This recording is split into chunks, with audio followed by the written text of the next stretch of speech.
Carter Brown, Mysteries. Adventures in excitement and suspense, based on the best-selling novels by the slick storytelling sensation, Carter Brown.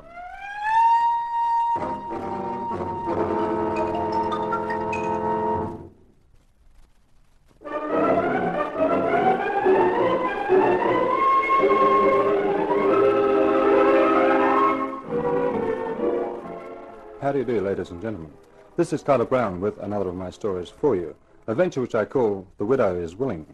It's the account of an insurance investigator named Mark Hunt, who finds himself marooned on a lonely island in the company of an assortment of characters, male and female, one of whom could be a murderer. For my money, I prefer being locked in a lonely room with a typewriter, but there's no accounting for tastes. Well, here's Mark Hunt and his story.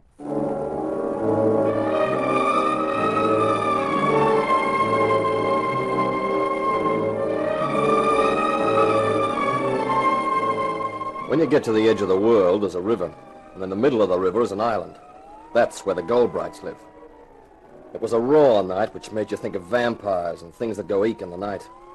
There was a moon with low clouds scudding across it. I'd given the old character who owned a boat $5 to row me across. He pulled at the oars, and I watched the solitary light on the island getting gradually larger. Nearly there. Yeah. Goldbright's been living on that island long. He and his father before him and his father before that. Yeah, what did his father before that do? To get banished, I mean. That's some sort of Yankee joke? Sort of. How did they get to the mainland? They got launched. You should have let them know you were coming and they descended. Not for me, they wouldn't. They ain't expecting you, huh? That's right. Too bad about Henry Goldbright dying like that. Uh-huh. Stepped over the balcony outside his bedroom and ended up on the stone jetty, 50 feet below, they say. Uh-huh. The Goldbrights get on all right? Together, I mean. Uh-huh. Yeah, talkative, aren't you? We're here. Yeah. You go up them steps and then on up to the house. Yeah. Well, thanks a lot. If I want to get back to the mainland again in maybe an hour's time, will you be around? Around World's End at night, you must be crazy, mister. Why? You stay here long enough, you find out. Not a place to be by yourself, not at night. That's your bag. Goodbye. The old guy pulled away and was lost in the night. I picked up my case and started up the steps which led to the path which led to the house. A gaunt, gray building. World's End. I thought the name was appropriate. As I pulled the bell rope, I wondered what Mrs. Goldbright would be like. Fragile, white-haired, with a quavering voice? Or more probably tough and hard and thin-lipped? Yes? This, I presume, was Mrs. Goldbright. She wore 15 denier nylons, black. She wore a form-fitting dress, black. And since she was a blonde, the black did things for her. And for me. She may have been a widow, but she was also a wow. Yes, what do you want? Mrs. Goldbright? Yes, I'm Mrs. Goldbright. My name is Hunt, Mark Hunt, from Excelsior Insurance Incorporated. Yes? I'm sorry to worry you at a time like this, but your husband had a policy with us for $50,000. You're very prompt in paying your policies? It's not quite like that, Mrs. Goldbright. I'm an insurance investigator. When a big claim like this comes along, the company naturally investigates it before they pay. Perhaps you'd better come inside, Mr. Hunt. It's not very comfortable here on the doorstep. I don't quite understand the need for any investigation, Mr. Hunt. Mrs. Goldbright, your husband died 2 days ago. He was insured for a large sum of money. Therefore, the company has to be sure there's been no foul play. You mean they want to be sure my husband died of natural causes and wasn't murdered? You could put it that way, I suppose. The police are satisfied he died of natural causes. That's half the battle. The other half being to convince you, I suppose. Well... I think the best thing you can do is stay here, Mr. Hunt, at World's End, until you've completed your investigation. That's very kind of you. Not at all. It would be impossible for you to work from the mainland, and the sooner it's finished, the happier both of us will be. Of course. You better come and meet the others. Then we'll have dinner. This way, Mr. Hunt. They're all in the living room. She led the way down the cold, stone-paved hallway into a large room with polished wood floors, which contained 5 people. 4 men and a woman. Just a moment, everybody. I want you to meet Mark Hunt. He's an insurance investigator. This is my brother-in-law, Clem Goldbright. Hello. Clem was about 30 or so, dark, slim, dissipated, crooked grin and a sneer in the eyes. This is John Cross, an old friend. Hi there. Cross was rugged, looked the good-natured college athlete type. Roger and Mavis Beavis. How do you do? Hello. Beavis was fat and 40, rimless glasses, a successful businessman. Mavis was a redhead with a ravishing figure. Every time my husband looked at her, he got a stupid look on his face. I didn't blame him. And this is Michael Degrescu. Delighted, Mr. Hunt. Degrescu had a foreign accent. The name was Romanian. He looked smooth and suave and probably shrewd. Well, now that you've all met, I'll do something about drinks. An insurance investigator, eh, Hunt? Checking on my brother's death? It's just routine, Mr. Goldbright, with any large claim. In other words, it's a case of did he fall or was he pushed? Clem, that's no way to talk in front of Lila. Why not? She probably gave 3 cheers when she found him on the jetty. We all know their marriage was a mistake. She made the mistake. She married him because she thought he'd spend all his money on her, and he didn't. Clem always puts things so beautifully. Here's your drink, Mr. Hunt. One of these days you'll get a crack on a jaw for talking like that. Such a rugged character, our Mr. Cross. The guy who never got past college, physically or mentally. Please, that's enough.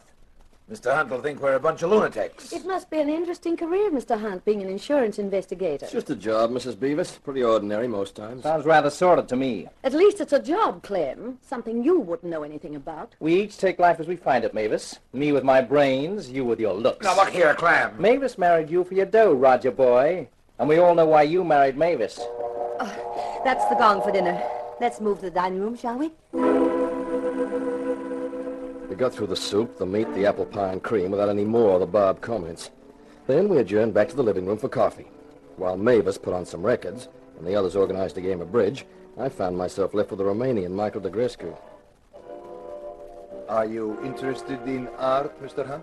One specific kind, sure. What kind is that? Leg art. Ah, you mean the cheesecake? Mm-hmm. I was referring to something else. Myself, I'm a collector of everything and anything that is beautiful, from women to paintings. The paintings in this room, for example, very fine. I offered Henry $100,000 for them. He refused. I'm hoping Lila will feel differently. Well, good luck. I think I will have it. It was a sin that a woman like Lila should have been tied to Henry. I hope to add her, too, to my collection of beautiful things. I got the impression that John Cross was in the running there. Puh, Cross. A moron with muscles. She will have more sense than that. What the... Mavis, please. Sorry, I didn't mean to put that on. I didn't know it was with the rest of the records. A bad faux pas. That was Henry's favorite music. Beethoven, the Coriolanus Overture. I don't like it myself. It was playing the other night when it happened. I think poor Lila associates it with Henry's death.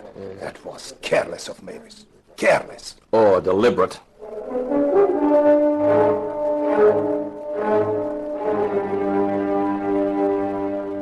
Everyone went to bed around 11.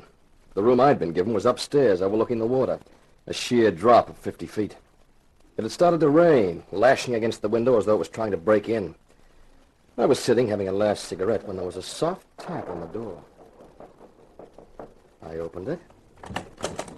Mrs. Goldbright stood there. I couldn't help thinking that Goldbright was a good description of her hair. Could I talk to you for a moment, Mr. Hunt? Sure, come in. Cigarette? Thank you.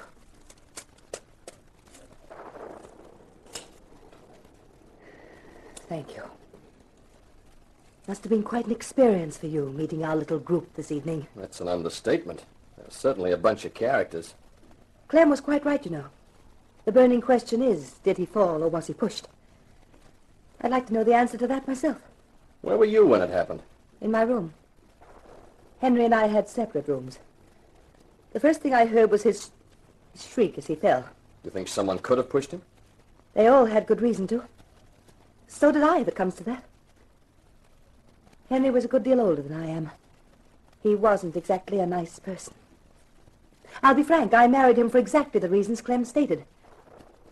Clem himself has only a yearly allowance, but part of the estate reverts to him on Henry's death, so he had good reason to kill him. John Cross imagines he's in love with me. I've never encouraged his feelings, but he could have thought that with Henry out of the way, I might feel differently. Michael Degrescu is... Explained himself to me tonight. What about the Beavis couple, Roger and Mavis? Roger's making a fortune marketing gadgets. He's the driving force, but Henry put up the money. Recently, Henry took a dislike to him because he married Mavis. I think Henry decided to withdraw his capital. Roger has staked everything he has on a new project.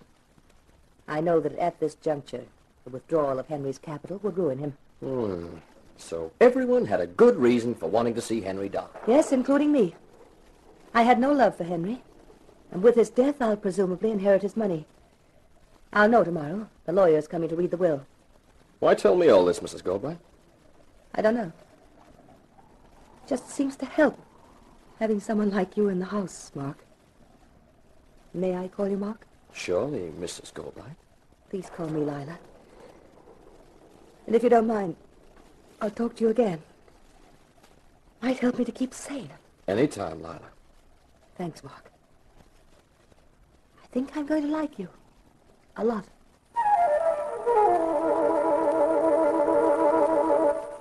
She left, and I turned in.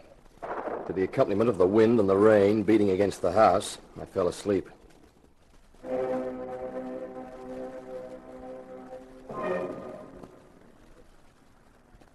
Suddenly, I was awake. Something coming from below, faintly from downstairs, had aroused me.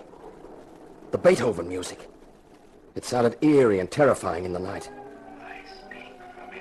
There was something else, a voice, a whisper, weird and toneless in the room. You are the one who can help. Eternity is forever. Yet eternity can be held in captivity, imprisoned for all to see. The second that plunged me into eternity, held forever. Search, and you shall be rewarded. And perhaps I shall be avenged. With a supreme effort, I stretched out my arm for the bedside lamp and switched it on. But there was no one there. The room was empty.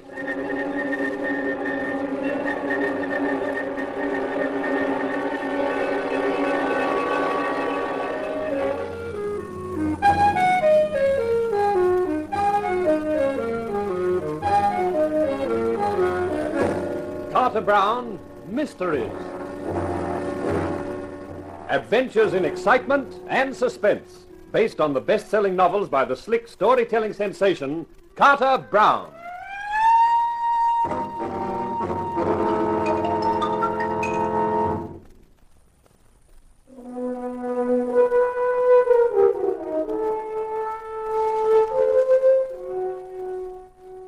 Have you ever woken up in a bedroom in the middle of the night and heard a weird, whispering voice, switched on the light, and found the room empty? Around the office of Excelsior Insurance Incorporated, I was considered a pretty tough investigator. Mark Hunt, the guy with a marble heart. But I didn't get much sleep the rest of the night, in that empty room in the gaunt, gold-bright house, with the rain sheets whipping viciously against the window and the wind whining outside the walls. I was glad when daylight came. Daylight's such a nice, sane thing to see. Everything that sneaks out of the graveyard at midnight is back there before dawn. Who is it? Cross. John Cross. Okay, come in. I was sent to fetch you, Hunt. Lila was wondering what had happened to you. It's late. Breakfast's over. That's okay. I've kind of lost my appetite this morning anyway. Why? What's the matter? Oh, it's nothing really. Only I'm just beginning to understand that old guy. What old guy? The one who rode me over. He made a couple of cryptic comments about this place. I'm beginning to see what he meant. You're not making sense, but that's not my business. I was told to get you. The lawyer's arrived. Lawyer? Sure, to read Henry Goldbright's will. They're all gathered in the living room, and Lila figured you ought to be there, seeing that you're investigating Henry's death. Oh, yeah, sure. I'll get dressed right away. Okay, I'll get back. If you time it right, you'll miss all the legal mumbo-jumbo and get there for the interesting part.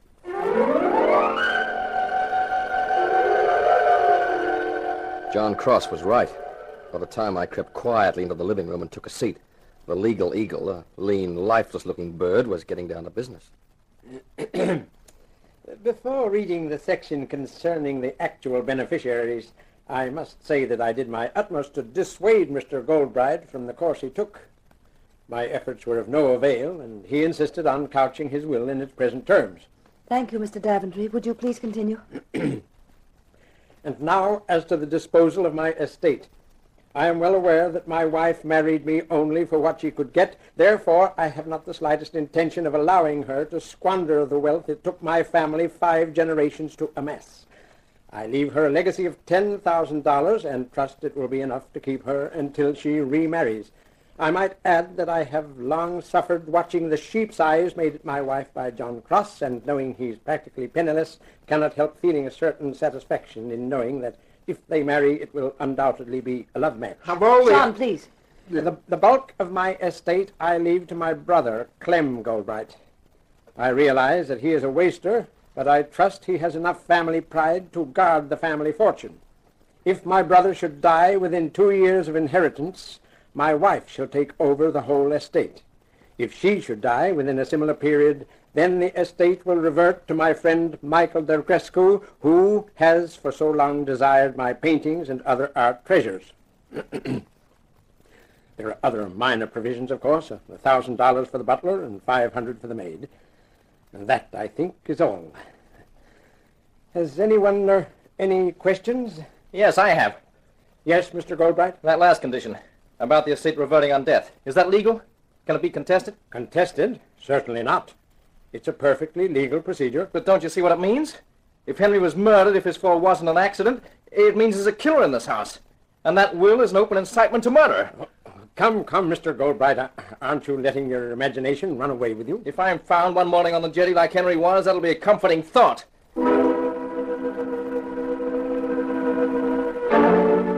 The lawyer left after lunch. The rain hadn't let up, and that, combined with the terms of the will and Clem's outburst, produced an atmosphere like death row in a penal institution. Everyone retired early that night. I was back in my bedroom, and I was wishing it was someplace else, because the room kept reminding me of that whispering voice in the night. Since I couldn't stop thinking about it, I tried to figure out what the voice had been trying to tell me. Eternity can be held in captivity, it had said. Imprisoned for all to see. Of course. It meant a camera. If someone had taken a photograph as Henry plunged to his death, that was it. The voice meant that somewhere there was a negative that proved whether Henry fell or was pushed. Who's that? It's me, Lila. Oh, come in. I brought a bottle and 2 glasses. Lila, that's an inspiration. That's what I thought. Here, you do the pouring. Mm-hmm. It's been such a dreadful day. I won't argue with that. I just couldn't stand being by myself. Well, now you're not. Now, here's your drink. Thanks. You know, it's funny, isn't it? Sure. What? That will. When I think of all the time I've been here in this ghastly place, of all the time I endured Henry, what do I get as a reward? $10,000. Henry seems to have been an eccentric character. Henry was a heel, pure and simple. But don't let's talk about him. Okay. What will we talk about? You? You and me. It sounds an interesting subject. I like you, Mark. You're my idea of a man. I haven't known a real man these last few years. Is that a very awful thing to say? Let me think about it. No, I don't think it is. I'm glad. I wouldn't like you to think I'm awful. I think you're beautiful. Mark, the lights. They've gone out. Yeah. Mark! In the doorway. That figure. It's Henry! As Lila's body collapsed to the floor, every hair on my head stood on end. In the doorway, bathed in an unearthly light, was the figure of a man with gray hair and a gray mustache. I grabbed for my gun. The figure was in front of me, but the laugh came from behind me.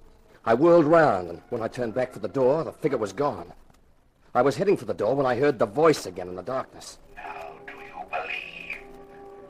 Will you listen when I tell you that the secret of my death is held for all time, imprisoned in emulsion, waiting to be found? Seek, and you shall discover. Then suddenly the music stopped and the lights came on. I looked at my gun and then at Lila on the floor. As I picked her up and placed her on the bed, she stirred. Mark. Oh, it's okay, Lila, it's okay. Did you see him? I saw something. It was Henry, back from the dead. Even from beyond the grave, he won't leave me in peace. I don't think it was Henry.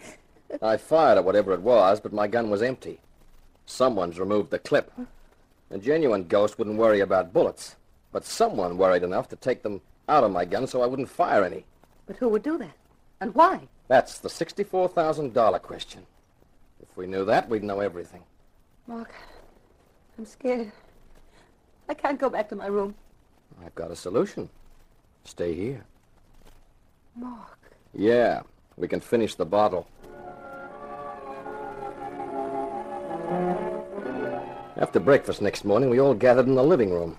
Clem Goldbright had said he wanted to make an announcement, and everyone was wondering what it was. Everyone's here? Good. I told you I had an announcement to make. Here it is.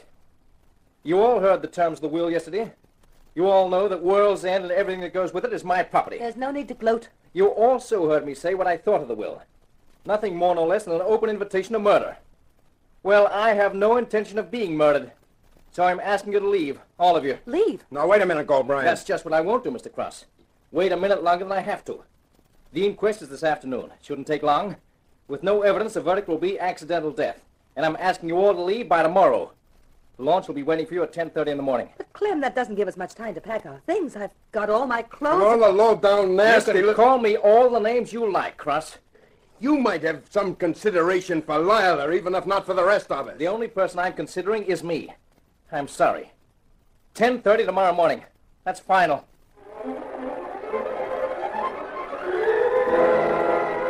I watched him stride out of the room, and I thought that boy was really scared. I got away from the rest of them and decided to take a walk around the island. The rain had stopped, but the sky was still lead gray, promising more. After I'd been out for about an hour and was heading back towards the house, I came on the figure of a woman. And what a figure. And what she was holding pulled me up short. Well, hello there. Hello yourself. Nice to get some fresh air, huh? Yeah. What's the camera for? You one of those photograph fiends? Just a hobby. I wouldn't have thought that you'd go in for photography. Hey, you're quite a surprising girl, Mavis. Am I? One of the tragedies of my life is having a husband who's old enough to be jealous, but too old to be interesting. You look young enough to be interesting, Mark. Well, thanks. What did you do before you acquired your husband? Used to work in burlesque. You like it? Some of it. The time I worked with a magician, that was fun. Until his wife woke up to him. Tell me, Mavis, did you think Henry Goldbright was murdered? I wouldn't know and I wouldn't care. I never liked him and he never liked me. How much is the policy you'll have to pay on him? $50,000. Wow, that's a lot of hay. Sure is. And it depends whether he fell or whether he was pushed. That's right. Supposing someone gave you proof that he was pushed, would you pay them anything? Of course. 20%'s the usual rate. $10,000. That's not bad. Thinking of claiming it, Mavis? Maybe you've got some proof, like a photograph or something? A photograph of what? Henry coming down with a view of the balcony behind him and maybe somebody standing on the balcony? That's ridiculous. Is it? Whatever gave you an idea like that? It was just something that came to me in the night. The inquest, as Clem Goldbright had prophesied, was straightforward and to the point. Verdict, accidental death, which meant we'd have to pay on the policy. It was late by the time I got back to World's End, and after dinner everybody got busy with their packing in preparation for departure in the morning. I took some liquor up to my room and locked the door. I didn't want any visitors, supernatural or seductive. Half a bottle later, I was asleep. But I wasn't destined for an undisturbed night. I grabbed my gun and made for the door.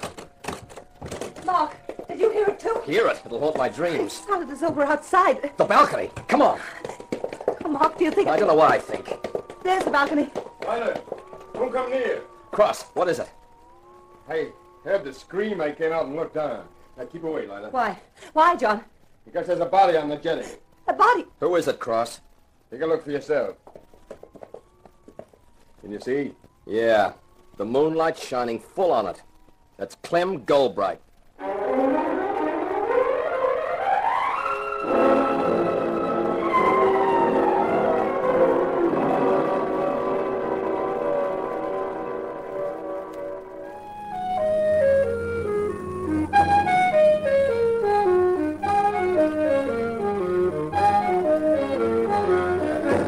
Carter Brown, Mysteries.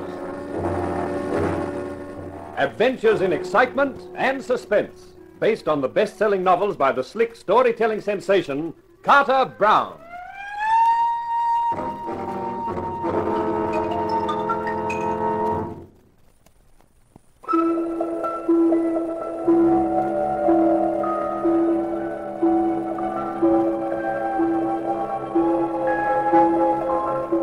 Have you ever sat in the living room with a group of people after an announcement that one of them was a murderer? It's not the most soothing sensation. To reassure myself, I reminded me that I was Mark Hunt, insurance investigator, and what else could I expect if I insisted on investigating insurance? But it didn't help much. The rest of them, Lila Goldbright, Roger Beavis and his wife Mavis, the Romanian Degrescu, and the hunk of beefcake, John Cross, sat in a silence that was louder than screaming. Finally, Degrescu got to his feet. It is no use sitting here like dummies. The police must be fetched.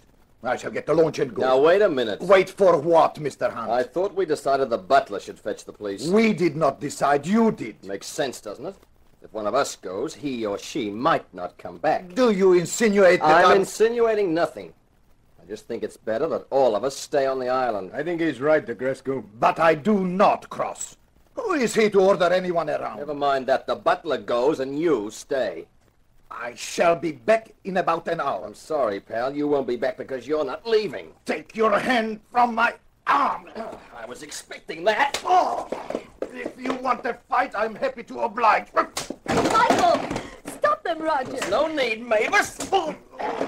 Just for good luck. Now, Beavis, would you like to get the butler and send him for the police? All right, Hunt. But I don't think you should have hit him. What else was I supposed to do? Stand still and make like a punching bag? Go on, Roger. Do as he says. Very well.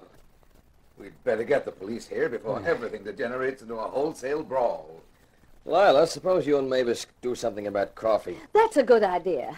Come on, Lila. All right, but what are you going to do about Michael? Let him sleep it off on the floor. That was quite a nice piece of work, Hunt. Where'd you learn to fight like that? Special Service Division. Yeah, so was I, 9th. Oh, Europe, huh? I was with the 12th, in the Pacific all the time. Yeah. Degrescu had it coming. Poor Clem was right. That will was a direct invite to murder. And the thing that worries me is Lila. Because of what she said, you mean? About being suspected of it? No. Because she'll be next on the list. Next on? Of course. She inherits, and that makes Degrescu suspect number 1. Oh. He's coming too. What? I will remember that, Hunt. Well, that's okay. Add it to your other treasures. The coffee's just about ready. Lila's bringing it in. Oh, great. Oh, I left my cigarettes in my room. Keep the coffee hot for me.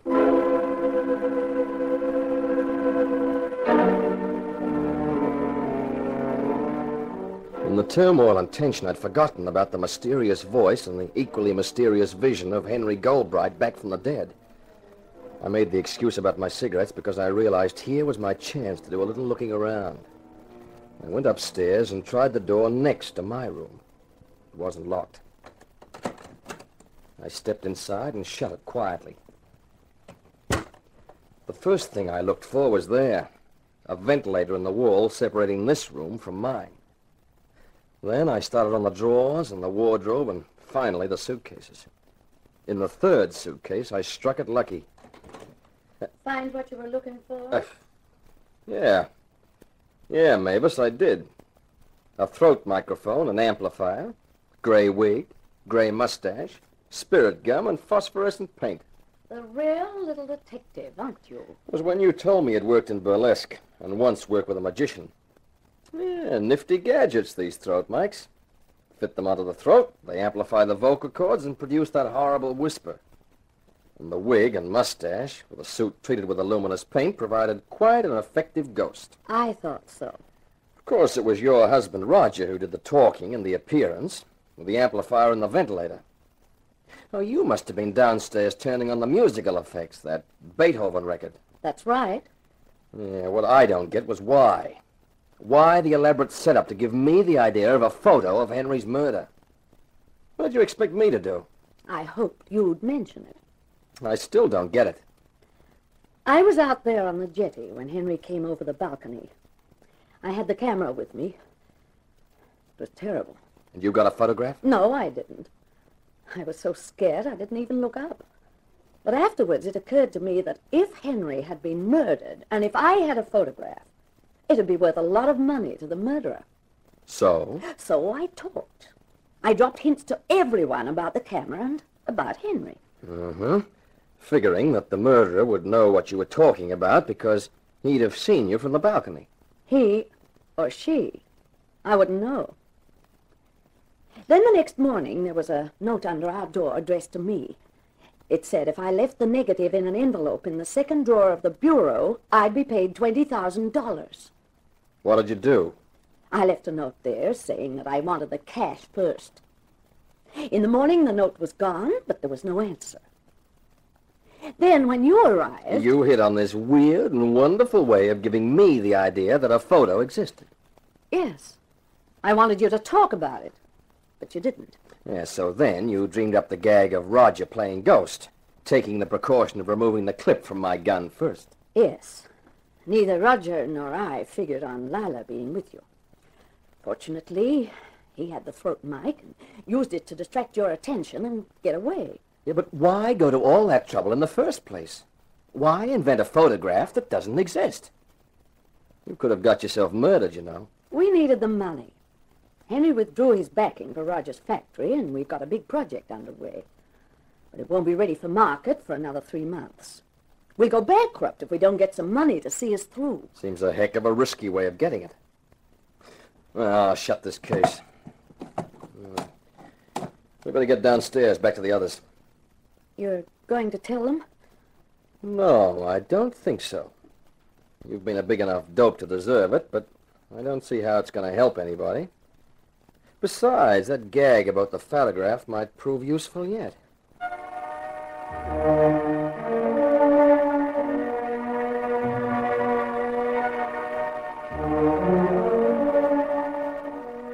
There was a gray dawn breaking outside, and the rain had come back. I figured that the police had brought it with them. The local lieutenant, a short, stocky guy named Wilder, who obviously considered me an amateur and a nuisance, started asking questions. He didn't stop for 2 hours, getting nowhere and covering the same ground so many times that everybody was sick and tired of it. Everybody except Wilder, that is.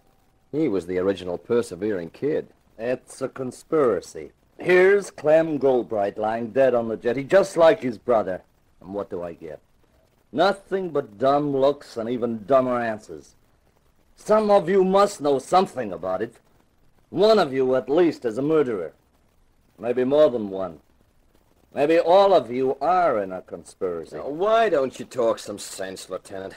I'm fed up to here with all the yakety-yak. I want to get to bed. Don't you talk to me like that, Hunt, or I'll toss you in a cell and I'll break you with that insurance company. Oh, nuts. Much as I dislike to agree with Hunt, he is quite right. You have asked all your questions, Lieutenant, many times. I suggest you let us get some rest now. We shall all be here. There is no way to leave the island except by launch. So you can question us later if you wish. All right. But don't think you're going to get away with this, any of you. I haven't started on you yet. Lieutenant, you kill me. With repetition. We'll take Clem Goldbright's body back to the mainland, and we'll take your launch too, Mrs. Goldbright. But, Lieutenant... Sorry, ma'am. But that way I can make sure you all stay here. Pleasant dreams. Pleasant dreams? Is he kidding? Now, there's a guy with a gruesome sense of humor. He'll be leaving one of his men on guard here, surely. He didn't mention it. But we're marooned on the island now, and there's a murderer among us. Roger, don't keep saying that. I haven't said it before, my dear. Well, everybody else has, and I don't like it. I agree. It is not a cheerful thought. It's about as cheerful as a wet Sunday in an igloo. Personally, I think we all ought to hit the hay and get some sleep. Sleep? I don't think I'll ever sleep again. Now, take it easy, Lila, honey. Come on, Roger and I'll take you upstairs. Yes, of course. Go along, my dear. You'll see that you're all right. Thank you, Roger. You too, Mavis. You're sweet. Hunt, Cross, you're not letting her go with them? Why not? What if one of them is the killer? Lila is in danger. I will go after them. They will not try anything if I am there. Hey, now. Oh, let him go, Cross. Are you crazy? I'm not supposed to have any brains, but the identity of the murderer sticks out a mile to me. DeGrescu? Sure. He's got that collector's kink. He wants those paintings, and he doesn't care how he gets them. And with Clem dead, there's only Lila standing in his way. Now, come on. Don't bust your blood vessels.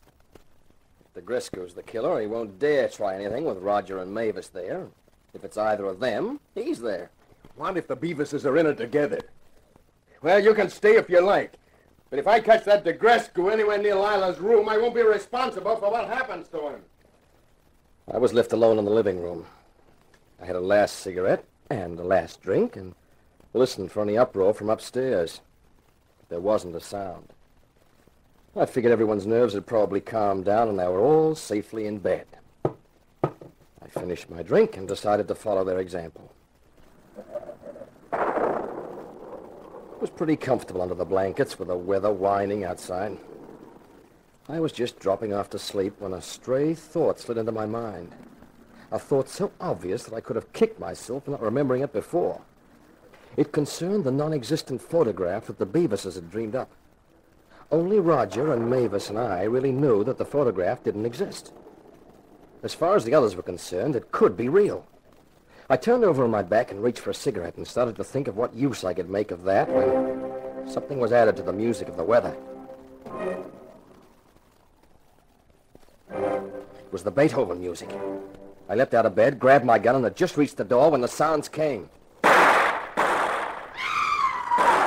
yanked the door open, charged into the corridor, and cannoned into Cross. Lila. That was Lila. She was the next on the list, and the killer's got her.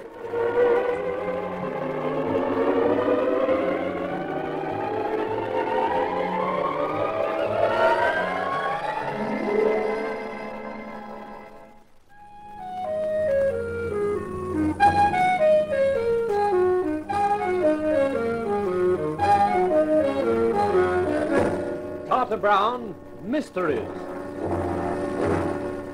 Adventures in excitement and suspense, based on the best-selling novels by the slick storytelling sensation, Carter Brown.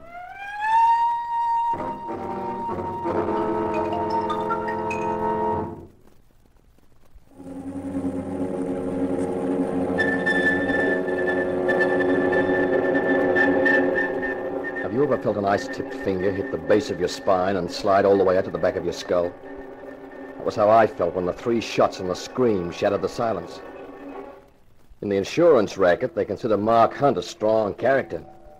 In the Goldbright house, I considered Mark Hunt a scared kid. Mark Hunt wasn't arguing with me. How could he? He's me. When John Cross grabbed my arm and yelled frantically that it was Lila who'd screamed, my heart was in my mouth, but my gun was in my hand. Cross and I ran for Lila's room. Lila. She's not moving. Don't go off half-cocked, Cross. Let's take a look. What has happened? I heard shots. And the scream! It sounded like Lila! Come on, quickly. The door's open. And is Lila... It's okay. She's still breathing. She's only fainted. Fainted? Then she has not been killed? Oh, thank heaven. But the shots... There were 3 of them. Yeah, and if you look at the wall over the bed, you'll see where they ended up. She had a very lucky escape. I'll kill him. I'll kill The him. question is, who is him? Yes, that is it. Who fired the shots? You have the nerve to ask that, you murdering swine. Wasn't your fault those bullets missed. I ought to take you apart with my bare hands, but I'm going to save you for the police, DeGrescu. You are ready. Stop it, both of you. Lila's moving. It's all right, honey. Everything's all right. What happened? It was dark. The door opened. I saw a gun. There were shots. It's all finished now, Lila, and you're safe. The shots missed. Did I scream? Did you scream? Baby, you made more noise than a hula girl huddled on an iceberg. I suggest we all go downstairs. I think there's safety in numbers tonight. An excellent idea. I would not fancy going back to my own room now. You don't have to worry. You wouldn't try to shoot yourself. More's the pity. Cut it out, Cross. Let's get downstairs, as Beaver says. Can you manage, Lila, honey? Yes, of course I can, John. I'll be all right now. Okay. Hey, you and Cross go first, Lila. Then Beavis and DeGrescu. I'll bring up the rear with Mavis. Hang on to my arm, Lila, darling. Thank you, John. I am glad to be behind Mr. Cross. With his crazy notions, I would rather not be in front of him. Well, it's no use looking to me for protection.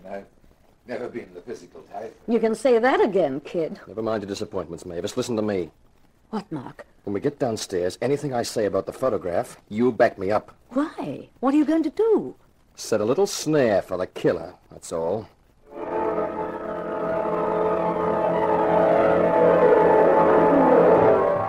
When we filed into the living room, someone realized it was breakfast time. What with the death of Clem Goldbright the night before, and the hullabaloo with the police, the hours had been turned upside down. It was after everyone had eaten that I decided to try my idea. Ladies and gentlemen, I've got something to say. This situation can't go on any longer. I had intended keeping quiet until the police return sometime tomorrow morning. But that's impossible now. What are you talking about, Hunt? Keep quiet about what? Simply this. The identity of the murderer. You know who it is? Yes, I know who the murderer is. Who is it, then? You may remember after Henry Goldbright's death, Mavis mentioned a photograph. I believe she spoke of it vaguely to everyone. I'm sorry, Mavis, I have to tell this story. Yes, Mark, of course. Mavis was on the jetty when Henry was killed, and she had her camera with her. She saw a figure on the balcony, but the distance was too great for her to recognize who it was. But being a keen amateur photographer, she automatically raised her camera and got a shot. Of the murderer? She was desperate for money, both she and Roger. So Mavis thought the murderer would pay heavily for the photograph. She didn't care whether Henry's death was ever revealed as murder or not. She had no love for Henry, as long as she obtained enough money to keep their business solvent. But I don't understand. Why did Mavis mention the photograph to everyone? Why not only to the murderer? Because, like a lot of women amateur photographers, Mavis can take a picture, but she can't develop and print the film. So all she had was the exposed film. She didn't know who the murderer was. Then Mavis turned the film over to me. I can develop a film and print it. And once the film was developed, the murderer was known. Who is it? I think it better for everyone's sake if I don't tell you that. That must wait until Lieutenant Wilder and his men return in the morning. In the meantime, I'm going to my room. I shall stay there until the police arrive. I just want to add that I have a gun and I have no intention of sleeping. That's all.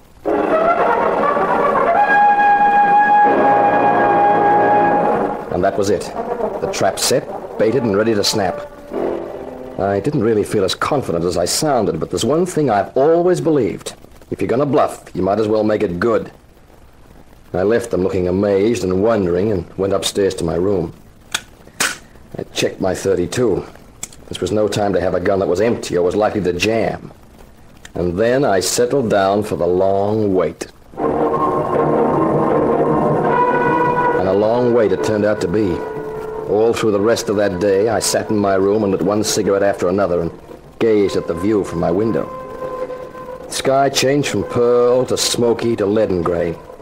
The water rippled and splashed and tumbled under the wind until darkness fell and I couldn't see anymore. I opened the window. Somewhere there was a faint glimmer of moon. That and the glow from my cigarette made the only light in my room.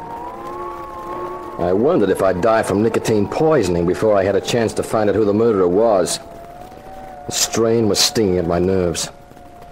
Against the sound of the wind, I heard the murmur of voices as the occupants of World's End went to their rooms, to bed. All except one of them, I thought. And he or she would be waiting, as I was, till the house was completely still.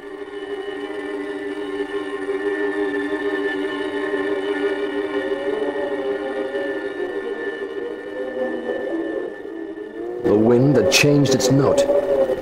I looked at my watch in the darkness. Its luminous hands pointed to 1:30 a.m. My eyes felt as though 2-pound lead weights were hanging from their lids. I'd had no sleep for about 36 hours, and it was as much as I could do to keep them open. And then, from behind me, from the window which I'd left open, I heard a small sound. Someone was coming in. Don't try anything foolish, like grabbing for your gun. I'll pull the trigger before you can hope to get it. Okay. The film, the negative, where is it? This is strictly for laughs. It doesn't exist. Don't stall. Where is it? I told you it never existed. Sure, Mavis was there and she had a camera, but she never took the picture. You're lying. It was a bait and you swallowed it. if it doesn't exist, then that's all I want to know. That puts me right in the clear. Dispense with you and no one can pin it on me. You certainly put on a good act. A dumb college boy who never grew up. Grief and outrage when poor Lila was nearly killed. Only you never intended to hit her with those bullets, did you, Cross? You just wanted to make it look as black as possible for the Gresco. Of course. Rather clever of me, I thought. I'll marry Lila and get all the dough I want. And neither you nor anyone else is going to stop me, Hunt. Maybe. No maybe about it. That fool Beavis girl had me worried. Those notes we exchanged, I thought you really had got a photo. I would have paid for it, too, but where was I going to get the money from? That's why I ignored her last note. I hoped her greed would keep her mouth shut. I thought she knew who I was, and I'd realized that I'd have to wait to get the money. That will of Henry's must have upset your calculations a little, when you realized Lila wasn't getting all the money. Keep your voice down. Yeah, it threw me for a while. Then I realized that once I got rid of Clem, the whole estate would be Lila's. So it didn't matter very much. You don't think you'll get away with it, do you? But I will. There's nothing surer. Yeah, I'm afraid we'll have to terminate this conversation. If you've any prayers, Hunt, say them now. Eternity is forever. What's that? The ghost of Henry Goldbright! And there's one thing about ghost voices. Their timing's terrific. It's a trick and you won't get away with it. There's one advantage about sitting in a room all day. You get to know it so well that it doesn't matter when it gets dark. I'll get you. Yeah, that was your one chance. Too bad you missed. The window. I'll take you with me. Not if I can help it. That's right.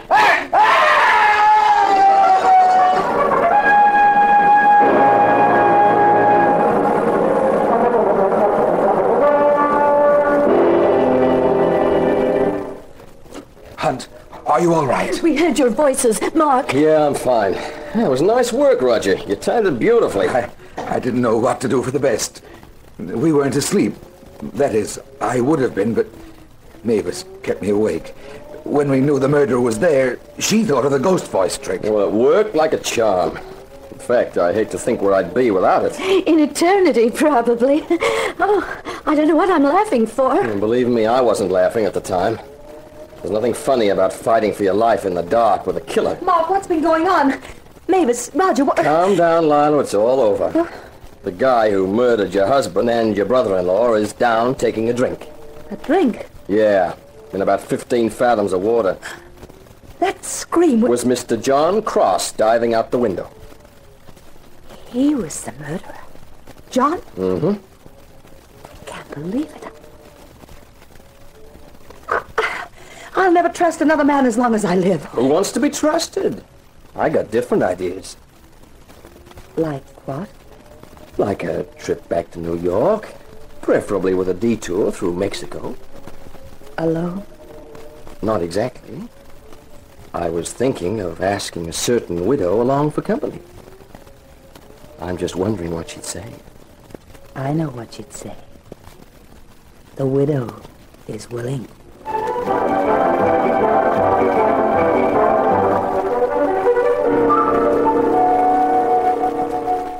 This is Carter Brown. I guess being an insurance investigator has its compensations, for Mark Hunt anyway. And what a compensation. A beautiful blonde, and with money. There's a blonde in my next book too, a story called Meet a Body, but it's not the blondes. It belongs to a little guy named Jacob Finney, and the character who meets it is my hero, Sebastian Shaw, a private detective. So this is Carter Brown saying, so long for now, be seen.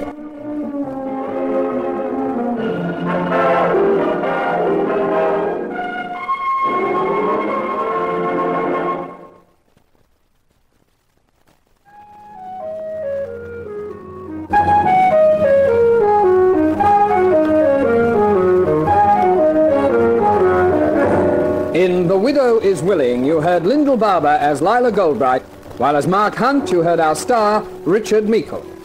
The Carter Brown Mystery Theatre, based on the best-selling novels by Carter Brown, is dramatized and directed by Maurice Travers for Grace Gibson Radio Productions.